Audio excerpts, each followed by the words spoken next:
OGUE, Bashan's giant king brought down by Israel. They whispered his name like a shadow. Og, king of Bashan.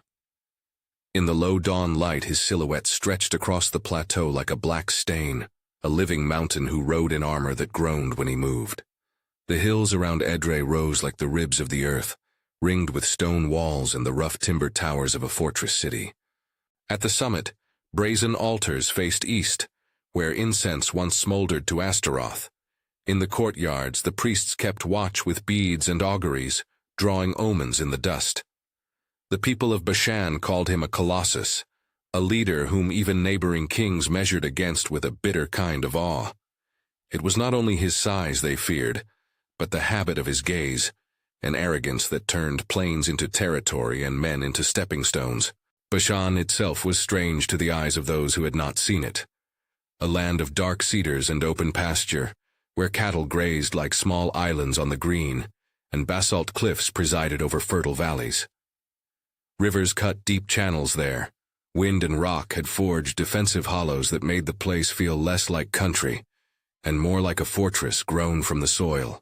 Travelers who passed the first ridgeline spoke of great stones, stacked like the bones of giants, of terraces crowded with watchmen, and of banners sewn with a single defiant symbol, the face of a king who had never known defeat. Across the map, the name of Og had settled like a fact.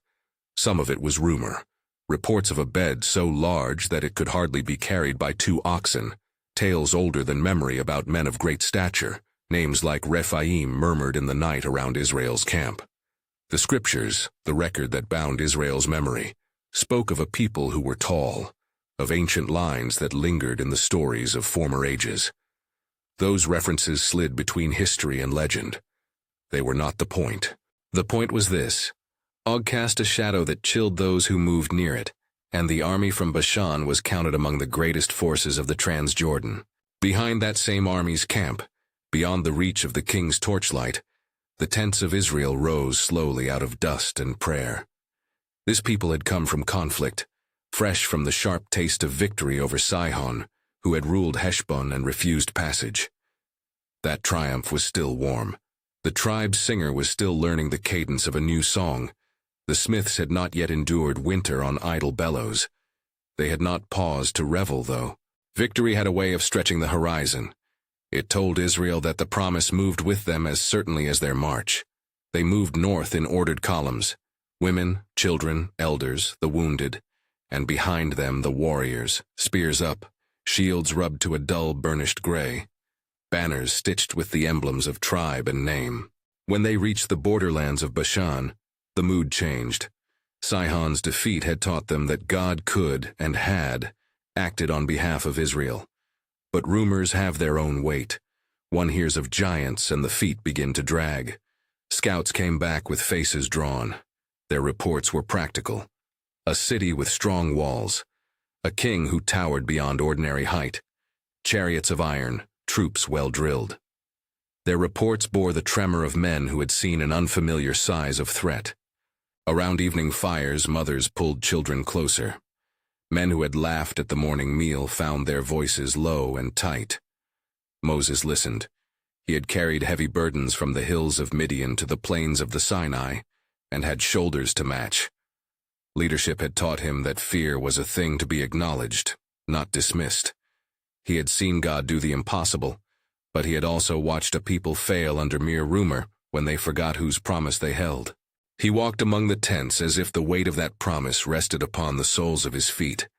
He watched fathers measure the distance between hearth and field. He watched the younger warriors practice thrusts that sought to confirm their courage. When the last light slanted away and the camp settled into the hush of night, Moses withdrew to a small rise, where the scent of crushed herbs mingled with smoke. There he knelt. The prayer that rose from him was short and direct, a man's conversation with a living God, not a litany of strategy, but a confession of dependence. "Lord," he said, "we do not pretend that we are untouched by fear. Our enemies are strong, their walls close like a mouth. Help us to see what you have promised and to stand when you command." It was not a plea for glory, but for clarity, that the people would not mistake their own valor for divine victory. that their steps would be obedient rather than rash. The sky above him was iron and starless. He did not pray formulas, only the plain speech of one who had led men across deserts because a voice had told him to lift his rod and trust. That voice answered not in a thunderclap, but in the quiet steadiness Moses had come to know, a reassurance that was at once command and comfort. God's words were brief, like a prompt to the heart. Do not be afraid. Og and his land are delivered. Those words moved through the camp like a steadying hand. They do not erase fear. The heart is not that easily silenced, but they tilt the soul toward action.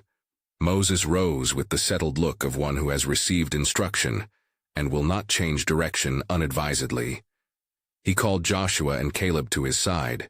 Joshua's face was taut with the sober resolve of a man learning to carry a mantle. Caleb's eyes were older, steady with a courage that comes from a lifetime of trusting God in the face of giants. The three of them stood together beneath the starlit plain and drew plans on a scrap of cooled clay. Not a map of rash ambition, but a ledger of restraint and cunning. They would not charge the chariots headlong. That would be folly. They would not attempt what their horses could not match. God's word did not remove human responsibility. It called for wisdom married to faith. Thus their strategy formed like a well-tempered blade. Reconnaissance, divide the enemy's focus, use smaller units to disrupt supply lines, exploit terrain where chariots would find no purchase, and strike the king's leverage points, his banners, his leadership, his pride. Joshua would lead the vanguard. Caleb would command a trusted wing. Moses would hold counsel and prayer in the moments when the people must remember that their victory is not made by the swing of an arm alone. Before the sun touched Akziv's ridge, scouts slipped toward Edrei and watched from the scrub. From those vantage points they learned the lay of the land, a river that fed a wide marsh to the city's east, a ruined road that funneled traffic into a narrow pass, a grove of trees to the south that could hide 1,000 spearmen. They began to whisper of chariots that clattered like thunder in the plain, but could be stalled by waterlogged ground, of stonework that stood strong but could be encircled, of towers whose height made them prideful, but whose supply routes turned to mud under the right season. The spies returned with more than measurements. They brought back the hum of the city, voices, a tangle of languages, the smell of frying bread, the clang of smiths' hammers. From the walls of Edrei the people could see Israel's banners on the horizon like a rising storm. Inside the fortress, Og sat upon a throne that looked less like furniture and more like a heap of quarried rock carved for a single purpose, to lift a man above his fellows. He was surrounded by men whose names were carved into the annals of his court, generals who moved like shadows, priests who muttered to the weather, soothsayers who read fate in the patterns of smoke and in the twitch of an animal's ear. Pride is a quiet merchant in the halls of kings. It sells certainty in exchange for blindness. Og's council was a theater of it. The priests promised luck. The diviners pointed to omens that favored the king. One by one they spun reasons for resistance, the chariots, the high walls, the heritage of power. His generals counseled a show of dominance at the gates. Why wait for Israel to choose the field when one can choose the fight? The city's captains argued for a charge that would crush the newcomer's spirit, put down the seeds of rebellion before the people learned to hope. And Og listened, his face carved into an expression that had never learned to soften. They chose to leave the walls and make a stand where the plain touched the city's shadow, where their chariots could sweep in a storm, where horses could find room to gallop and break ranks. That choice would make battle seem inevitable, and the men of Bashan prepared as if history itself had confirmed their right to triumph. Priests performed rites, the altars smoked, and the soothsayers drew lines in the dust that were meant to be read as destiny. Outside the gates, edges of reed and rush bent under the same wind that moved across both camps. It felt as if the land itself leaned toward the coming clash. Back at the Israelite encampment, Moses and his officers watched the city prepare, as one might watch a mountain light up with a series of small fires, signals of intention and menace. They did not mistake the spectacle for the substance of victory. Joshua walked among the ranks and spoke in low tones. He moved from unit to unit, looking into faces young and old, finding in some a hard-set fear, in others the kindling of a steadier hope. Caleb went further out and spoke to the scouts who had returned. He listened to their reports and noted the places where Bashan would be less sure of footing: the marshes, the broken road, a slope that would slow the horses. They practiced maneuvers that were not elegant but effective.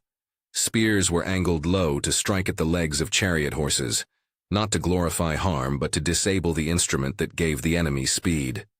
Archers rehearsed shooting from behind shields, a tactic of protection and persistence.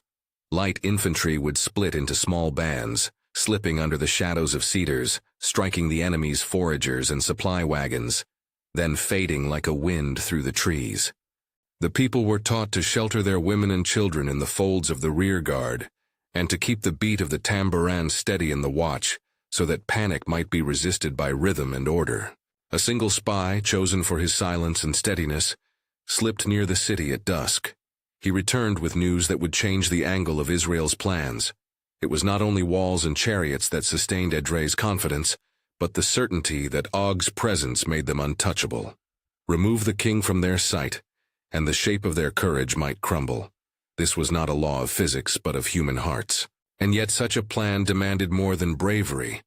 It required timing, coordination, and a willingness to trust that God's prior assurances were true. As dawn bled into the world again, Israel's commanders took position. Joshua's wing moved with the light, steady as a blade being drawn from its scabbard. Caleb took a flank that hugged the groves, prepared to slide through thickets and pinch the enemy's support lines. Moses kept the center, a reserve and a steadying presence, praying as arms were adjusted and as men tightened straps and checked spearheads. There was a liturgy to readiness: the clink of metal, the order to breathe, the sharing of water, the earnest exchange of a final word with a neighbor who might not see the next sunset. The first touch of battle was not the crash many expected. It began with an attempt to unbalance. Small bands darted out before the main clash, harrying supply trains, cutting wagons from their axles, slashing the ropes of bundles. Spears sank into the tires of chariot wheels. Horses panicked at smells and unexpected mud. Where wilderness gave way to marsh, wheels sank or spun, and the chariots faltered. It was not a miracle of the sort that writes itself into the histories of kings. It was a string of careful choices, and the willingness of simple soldiers to move into danger to accomplish a larger aim.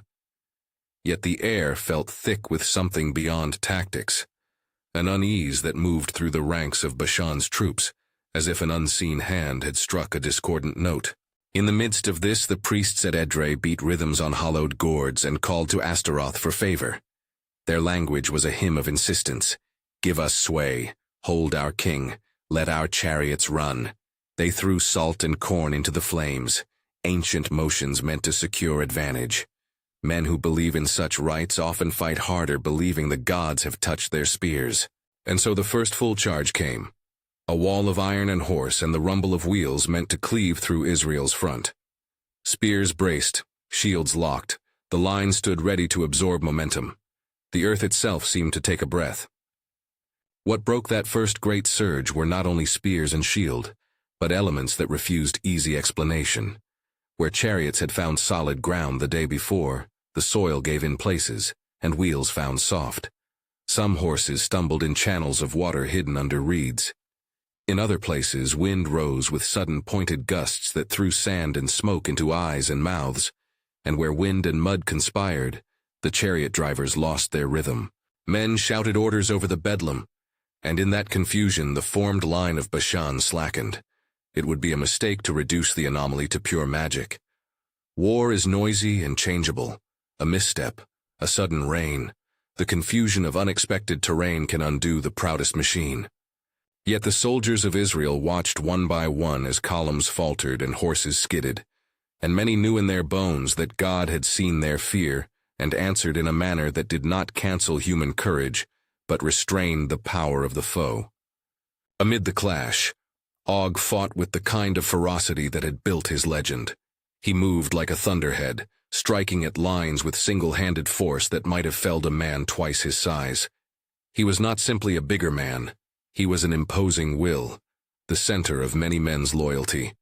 Each time the cry went up, Og has turned. Israel's heart paused for a breath. He sought to unmake their formations by sheer physicality, by the terrifying spectacle of his presence. His spear was thick as a cedar and broad as a farmer's beam. He struck, and the men who met him were forced to wedge themselves into the void he made. Yet with every such blow, the smaller, more agile units circled, cut, and tested his steps. Arrows found seams in armor at joints and edges that were not designed for a siege of movement. Spears angled at his knees and calves, not to celebrate violence but to disable the instrument that made him terrifying. In that first torrent of battle, the leaders moved like parts of a whole. Joshua was a presence on the edge of the fight, appearing where pressure mounted and steadying men with a voice that was both command and comfort. Caleb slipped through the brush and fell upon foragers, shattering the small knots of soldiers who tried to bring food and reinforcement to the main line. Moses did not shoulder a spear, but he did not shrink from danger. He kept counsel and kept prayer. He passed between ranks and reminded them in quiet, simple phrases of the word he had received. Do not be afraid. Those two words are small against the roar of battle, but often they were enough to bring a man's foot from faltering back into steadiness. As the hours moved, the field became a tapestry of many small stories. A young archer steadying her breath to release an arrow that would stop a charioteer's hand. An older soldier who found the last of his strength to heave a log into a rut and trap a wheel. A priest of Bashan whose charms fell unheeded when a spear found the support of his altar. These were not the stuff of legend so much as the substance of fragile human resolve meeting an extraordinary moment. The sky darkened with smoke. Dust rose in bands and hung heavy, tasting of iron and fear. And then, when both sides had tasted each other, and both sides had paid with blood and the exhaustion of men's muscles, Og did a thing that could only be described as a summons. He bellowed not as a soldier, but as a king calling his court to witness a spectacle. His voice rolled, a low, harsh note that cut over the clang and cry. The line around him parted like reed before a river. He planted his spear, lifted his shield, and advanced, no longer as part of the mass, but as a mountain moving. Every eye swung toward him. For a moment there was a quickness in the world that felt like a held breath. This was the test. Could the courage of men set against a man whose very body had become the measure of fear withstand the center of the enemy's power? Would the king's fall unmake the army's will, or would the persistence of an obedient people edge him toward the ground? Moses, under the shade of a broken olive tree, watched that advance with hands folded into one another. He had seen kings stumble in the past, and he had seen worse. Men like Israel who lacked the backbone to hold in discipline. He did not call for a headlong charge. Instead, he turned to the men immediately with him, Joshua and Caleb, and spoke with a voice that was small but steady. Time the strike, he said. Follow where the Lord opens. Do not be dragged by the spectacle of his might. It was then that the ground itself betrayed its own secrets. In one sector, near a shallow ravine, the soil groaned and split as if some old seam in the earth had opened. A chariot driver misjudged, and a wheel sheared, pitching his mount into a shallow throat of mud. The sound was not dramatic, no great trumpet of the heavens, but in the din of battle it registered like a bell. Men on both sides paused, a pregnant silence that held the smell of fear and the raw metallic tang of sweat. The wind, too, rose with a pointed gust and drove smoke and ash across the plain, throwing faces into shadow. These were moments when men had choice. Og pressed forward, sure of his destiny. Some of his troops surged after him with a fever born of seeing their leaders stride. But a king's stride can be heavy and slow. A force that relies on spectacle must weather small, smart assaults. Israel's commanders gave the sign. Not a noisy trumpet, but a disciplined set of movements. The pinching of a flank, a sudden target on a chariot's wheel, a volley aimed at the wheelers and drivers. The goal was not slaughter, but to unmake the mechanism that made Bashan dangerous. Still, even as tactics worked and the field shifted, something more subtle took place in men's hearts. The priests of Bashan saw their godless rituals fail in a moment of human ingenuity and divine possibility. Some of Og's captains felt old wounds open as the tide failed. And among the Israelites, courage blossomed in unexpected places. A father who had hidden his fear at the edge of camp now stood taller, his hands steadier for his children's sake. A young soldier, barely a man, found his voice steadied when the commander beside him smiled and placed a hand on his shoulder. The sun slid low. In the light that remained, the two forces looked like two stories of the same land told in different tongues. Men who had expected a simple clash now knew that this battle would be written into the memory of a nation. Yet none could say how it would end. From the walls of Edrei came a new resistance, a shower of stones and musketless iron, a shout as Og rallied his last coherent line. The king, whose presence had been a terror, turned his weight into the center of a new, desperate surge. His movement was not merely of body but of belief. If he could unmake Israel on that day, he would remake the map of allegiance in that region for years to come. To him, to fall was to unmake a world. On Israel's side, the lines tightened. Joshua's men held. Caleb's flank scraped hard, then pushed forward into the underbrush. Men who had not known they had courage now tested its edges. Moses' face burned with urgency. His words were not long. He addressed God in the same short, blunt way he had that night. Lord, sustain them. Do not let our courage be vanity. That prayer came from a place of raw dependence, the kind that lifts a people when armies falter. As twilight edged into dusk, a new hush settled. Both sides nursed their wounds and counted their living. The field smelled of smoke, of crushed reeds, of blood tempered by evening cool. Yet even in that hour there was no easy claim to the day. Bashan's king remained terrible and alive. Israel had found means to unseat his machines and to expose his vulnerabilities, but Og's strength remained an immovable problem, a colossus yet to be toppled. The commanders gathered in a small hollow to speak in blunt terms. Victory had been touched. It had not yet been claimed.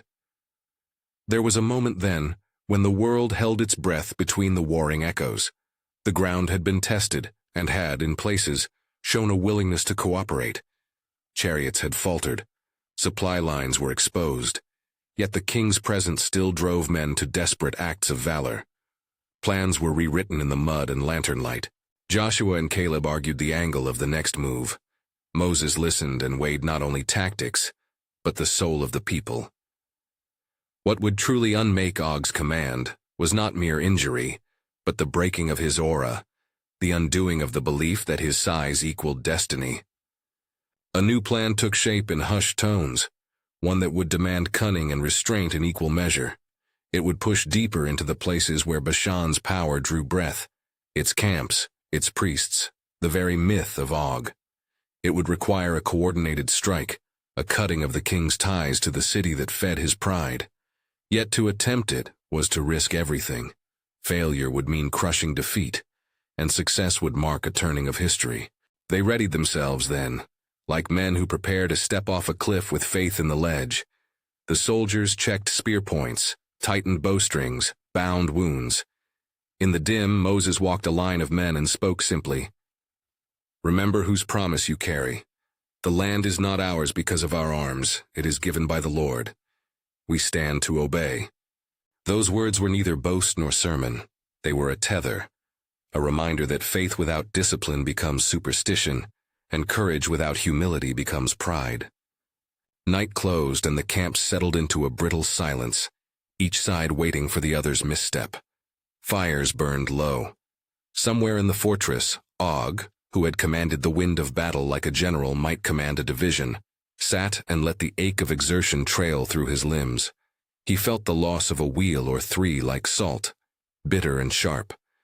He would not allow himself the luxury of doubt publicly. Kings do not unmask vulnerability in the view of men who might exploit it. Yet even kings dream at night. And in those private moments, Og's dreams were crowded with images of a plain filled not with banners, but with the small, determined faces of those he had mocked. The stage had been set. Both camps knew that the next day would be decisive in a new sense. What had been a clash of arms the previous evening now carried the weight of destiny. Men went to rest with the taste of mud in their mouths, with the hum of insects and the distant cry of an owl for company. Mothers murmured names like prayers. Warriors checked each other's grips as if to make sure the blessing of presence had not been withdrawn. Before his final watch that night, with stars watched like a congregation overhead, Moses knelt again, briefly, and offered a prayer that was both plea and command. "O Lord," he spoke, "give us courage that is obedient. Give us hands that do your will and hearts that acknowledge you. Do not let our triumph be ours, but let it make your name known among the nations." He did not ask for a spectacle that would feed pride, but for a vindication that would teach Israel how to be a people shaped by remembrance. Then he rose, wrapped his cloak, and walked among the ranks, laying a hand where it might steady, sharing a word where it might calm. Dawn would come with fog pressed low against the ground. The smell of wet earth would hang like a herald. Men on both sides would yawn and shake dew from cloaks and return to the shape of their days. Yet the field had changed, options had narrowed, and a decision loomed like a door about to be forced.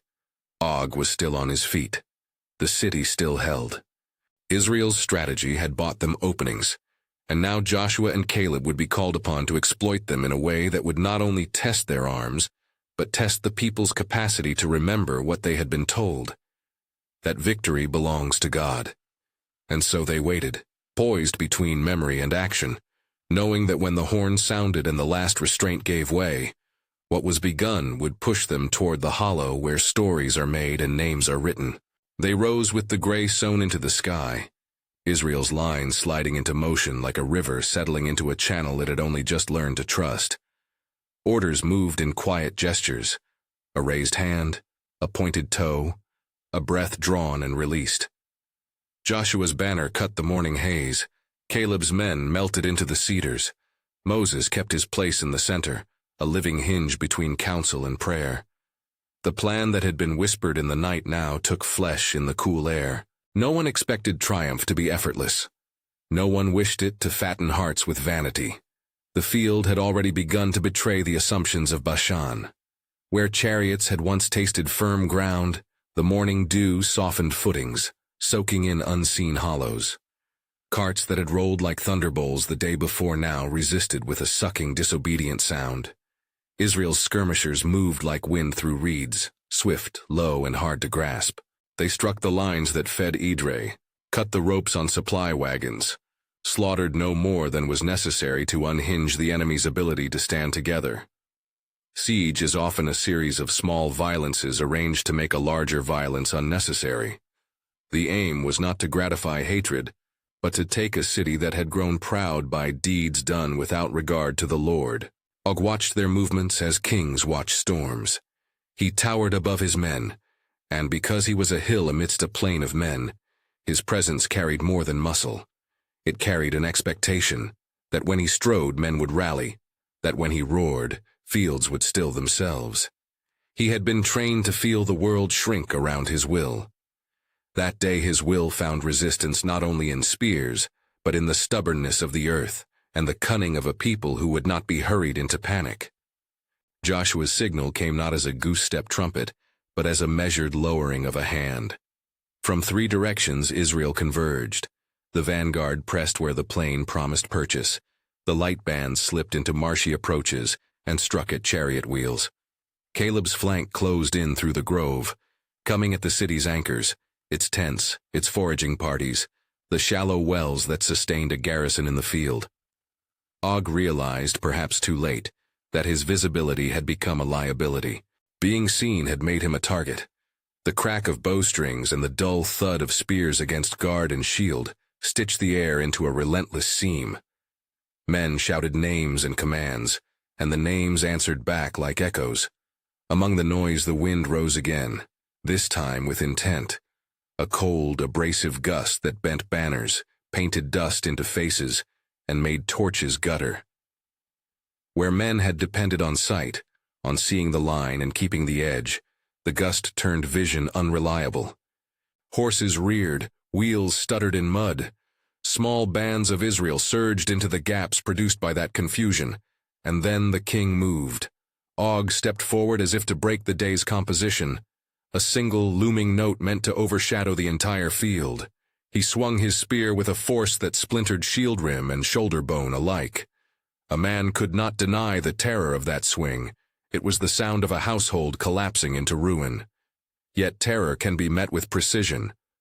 Around him, the troops they had taught to fight under Joshua's hand pressed inward like a cord tightened. Archers aimed low, not at breastplate but at knees and joining leather, where metal had to articulate. Spears found sinew and slack. Og staggered when multiple small wounds accumulated into an incapacity no single strike could have produced. Caleb, who favored the thicket paths and knew how to follow a wound, slipped through smoke and fell upon the king with a spear thrust aimed at the unarmored midsection beneath Og's broad band. It was not a theatrical stroke but a deliberate blow, drilled by practice, guided by an awareness that a giant's bulk could be undermined as much by harvest of small strikes as by a single glorious decapitation. Men from Joshua's wing pressed at the flanks. The king's captains, seeing their sovereign falter, flung themselves into desperate counters that only increased the spaces Israel needed to press in. There was something almost audible in that collapse, the dull final sound of a great burden lowering. When Og fell, the earth did not erupt like a pronouncement. It simply received him and let out a breath. Men who had watched his stride all their lives found that the king could lie crooked and small as any man. The moment was not a spectacle of boisterous glee. It was a hush that understood the transfiguration of power into mortality. Around the fallen monarch, his soldiers hesitated, then unraveled. The center had gone out of their form. Pride, once relied upon like armor, proved porous in the face of coordinated resolve, and the invisible hand of God's sovereignty at work through disciplined human action. Panic spread like a shadow at dusk. Not every soldier fled. Some stood and fought with a kind of stubborn dignity. Others dropped standards and ran. The priests of Astaroth beat their drums and tore at garments, casting idols into the dust as if their gods could be dragged to life by ritual grief. Their rites failed to return the king to his height. Edrei, which had seemed to hold an immovable heart, found that heart pierced, and the veins of its power severed. Israel's advance did not become a rout of blood-drunk men. The commanders kept strict hold of their discipline. Victory, they had been told, belonged to the Lord, and human hands must not make it a pretext for lawlessness. Instead, the rout was a measured pursuit. Chariots were disabled, not destroyed. Captains were disarmed and bound. The city's gateways were taken with care. Where altars stood, priests were dislodged and the incense hearths extinguished, not as mockery, but as necessary unmaking of the mechanisms that had fed an empire of pride. When at last the gates of Edrei yielded and Joshua's men filed into the streets, the city offered up the smell of burning hearths, the clotted tracks of hurried wagons, and the low wails of those who had nowhere left to stand. Israel moved systematically. Wounded were retrieved when possible. The women and children of the city were spared the personal cruelty that war can justify in name. The storehouses were secured but not pillaged for vanity's sake. This was a conquest with a memory intended to serve a future teaching, not a festival of triumph. In the central hall, amid toppled banners and the shards of carved idols, a discovery was made that tightened the nation's sense of wonder and awe. There, in a chamber that had been set aside like a shrine, lay a bed of iron. It was described in the ancient records as of vast size, its measure given as a testimony rather than a boast. The great bed spoke as plainly as any monument. Here was a man who required a great bed, a man whose rest was meant to declare his enormity. They did not take it up as a trophy to gloat. They took it as a witness to the truth that those who exalt themselves will be humbled. Its iron rails creaked as it was lifted on many shoulders. Its length was recorded as one of the marks by which the Lord's work would be remembered. The people set it in their midst not to worship it, but to mark a history that would instruct future generations. Remember that power belongs to the Maker, and men's might is transient. Moses stood among the assembled, cloak dusted with mud and sweat. He did not parade the spoils. Instead, he organized. The captured weapons were inventoried. The elders of the defeated were set under guard and treated according to law.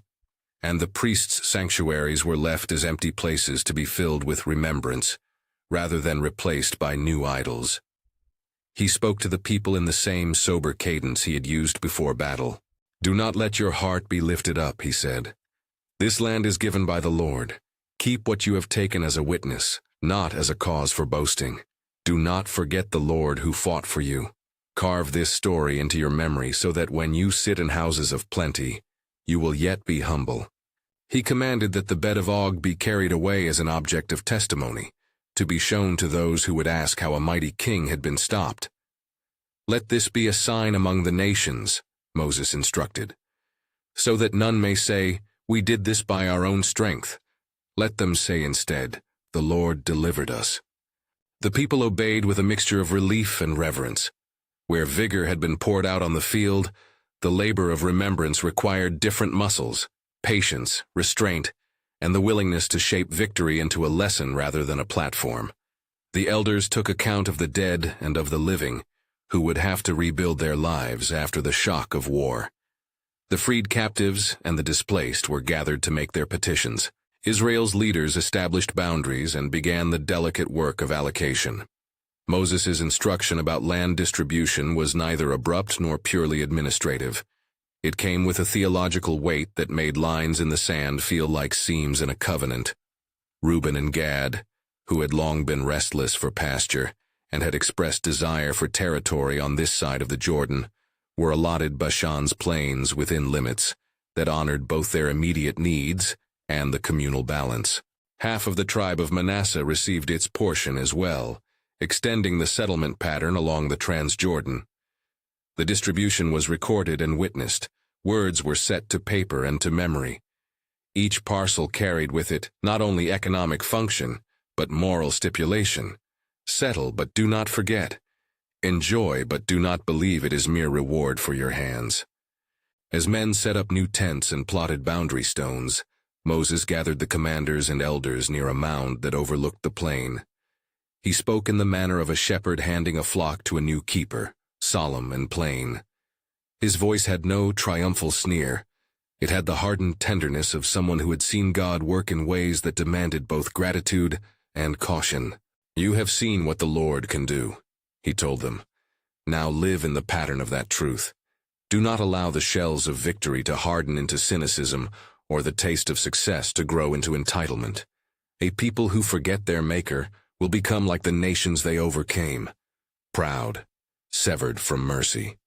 Keep the statutes, keep the love, keep the memory." He then singled out men with practical tasks, surveyors to mark lines of land, teachers to instruct the children in the words of the deliverance, priests to remind the people regularly that their God had acted on their behalf. These were not performative acts, but sacramental ones. Tiny repeated practices that would shape the national soul more surely than a single day's altar. Even as the logistical measures unfolded, there were quieter reckonings.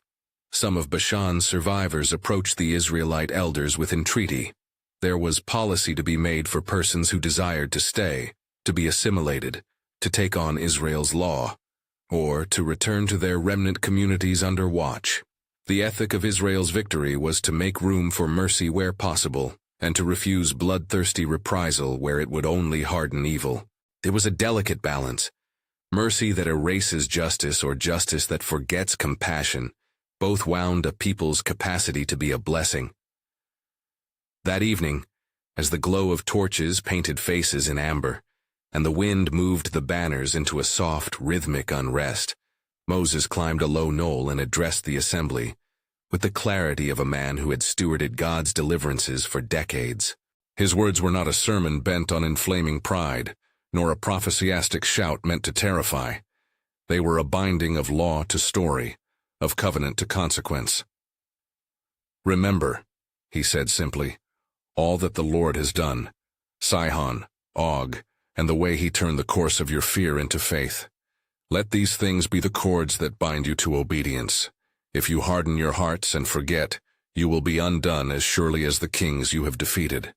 He then commanded monuments be set, not of boast but of instruction.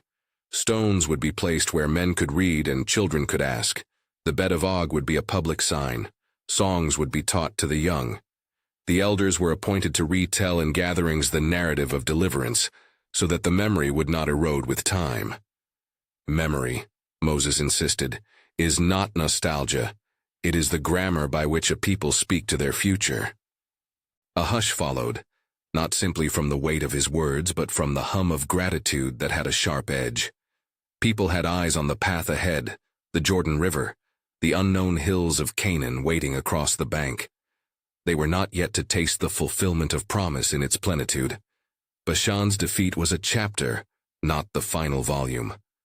Moses' admonition prepared them for the next covenantal test, crossing into a land whose stones would test their faith, much as Og had tested their courage. In private that night, after the campfires had been reduced and the city's boundaries secured, Moses knelt and spoke again to the Lord. This prayer was brief and direct, an intimate exchange between one who had learned to trust divine rhythm and one who had proved faithful. "O Lord," he said, "you have done this for your name's sake. Keep us from turning your gifts into idols. Guard our hearts from the seduction of our own hands. Let what we have seen be our teacher." He did not ask, as some might, for more spectacle to prove his point. He asked instead that the people would carry the character of the victory into life: humility, obedience, gratitude. That night, as stars pricked the black cloth overhead and the plain cooled, there was a sense among the people that something profound had been learned, an education written not in scrolls but in the lived consequence of reliance on God and restraint in the use of power. When morning came, the work of settlement advanced with slow diligence. Surveyors paced out the lots for Reuben and Gad and half the tribe of Manasseh, setting stones and painting markers on trees. The people moved onto their allotments with a mixture of relief, fear, hope, and an acute awareness that each plot would be a new test of character. Where they planted, they were to be keepers, not owners; stewards, not kings. The record of the achievement was set down. The elders wrote accounts and placed them with the bed of Og as a companion artifact, an iron witness and a written testimony. It would be shown to those who later would ask, to ensure memory did not fade into myth and myth into complacent default. The bed's dimensions were noted in the archive carefully and reverently, cited as a sign of a past that taught humility. People came to look, to touch the iron where it had been marked by a spear, to see how even the greatest of men could be made small by the God of the covenant. Yet Moses also recognized that history is not a sealed book, but a living dialogue. He gathered the people and spoke again about the future. The Jordan awaited, and with it battles yet different, not merely of spear and shield, but of hearts and alliances. "Do not imagine," he warned, "that the pattern of deliverance you have seen will always look the same. Sometimes God's helping hand will be in the tilt of the earth. Other times it will be in the counsel of a friend. Other times it will be quiet grace that steadies courage. The form changes, the author does not. Walk with him." There were those in the camp for whom the victory over Og made faith feel like an accomplished fact, rather than a living trust. Moses addressed them with pastoral bluntness, reminding them that what they had been given was not a trophy, but a call. The young, who had been born in the wilderness and had never known settled harvest, were taught songs that spelled out God's acts. The elders were admonished to be men of example, not rumor. Leaders were reminded that rule must be tempered with compassion. In the months that followed, the new settlements took hold. Tent frames became houses. Furrows were turned into cultivated rows. The people built small altars not of fancy stone, but of clean intent, places where the Lord's name would be lifted in remembrance. Trade with neighboring tribes resumed, but with boundaries that honored the covenant ethic. Reuben and Gad and half the house of Manasseh found in Bashan pastures for their flocks and spaces to settle their families. Yet they were called to provide contingents for campaigns ahead, to ensure that their choice to dwell beyond the Jordan did not separate them from the destiny of the whole nation. Memory did its work in other ways. Songs rose in the tents and the fields, short hymns that children could learn while their hands pulled at plantings. Mothers hummed lines about the Lord's faithfulness. Those lines became the grammar by which the children prayed. The bed of Og served as a grim and precise illustration. Each time the elders told the tale, Those who exalt themselves will be brought low. God gives and God checks. Obedience must follow every promise. Between seasons, men would look toward the Jordan as men look toward a promised shore, with hope and wariness in mingled measure. The descent into that river would call for a different courage, and Moses' charge had prepared them not by making them fearless, but by reminding them that fear could be met with faith. The memory of Og's fall was not intended to be the final comfort. It was a training, a pedagogy of trust that would produce the habits necessary to enter Canaan with integrity. There was also a sober lesson in the way the people handled the fallen city. Some among the people were tempted to make the conquest into national myth and national boast. They would have liked parades and songs that inflated human worth. Moses resisted this temptation on principle. "We will sing," he allowed, "but we will sing with the name of the Lord in our mouths, not ourselves. Let our joy be directed upward, not inward." This was the line he drew, and the people hearkened because they were not yet so spoiled by victory as to have forgotten the taste of dependence. Thus the story of Og's fall entered Israel's history as both event and parable. It was the tale told to remind the young that might without right can be broken. It was the example used to instruct elders that power, rightly used, is stewardship.